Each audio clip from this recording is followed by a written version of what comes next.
Assalamu alaikum warahmatullah. Mutane da yawa suna tambayin mu akan shekaru na zancen registration a makaranta wato Ahlul Qur'an Online School.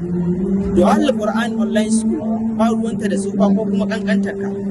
Tana ɗaukan yara da kuma tsofaffi ko da ka kai zuwa shekara 100. Insha Allah za yi kokari a baka ilimi daidai da basirarka. Sannan kuma ina matan aure waɗanda mazajen su ba sa bari suna fita domin neman ilimi. To insha Allah Ahlul Qur'an Online School za ta ba ku ilimi ba tare da kun samu matsala a wurin ku. Kar ku manta, ne mu da shafin kamar haka na WhatsApp ko kuma a kira mu da lamba kamar haka. Ba mu tsaya iya nan ba, har matan auren da mazajen su ba sa bari su fita domin neman ilimi.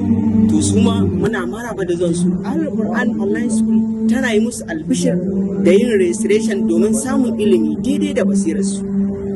Ku sani cewa Allah subhanahu wataala yana cewa ilimi wajibi ne akan namiji da kuma mace. Don haka kar ku bari a bar ku a baya. Wannan makaranta ta tanadar muku malamai domin samun ingantaccen ilimi mai amfani. Allah ya samu dace. Assalamu alaikum ya ɗan uwa. Yau ga dama ta samu ga masu neman waɗanda su zo har gida su koyar da 'ya'yansu alƙur'ani mai girma tare da tajwidi ko kuma iyayen karan kansu. Ahlul Qur'an Online School ta tanadar muku zakakuran malamai maza da mata waɗanda za su zo har gidajen ku su koyar da ku alƙur'ani mai girma. Lokacinka lokacina lokacinki bai ƙure ba a wajen neman ilimi.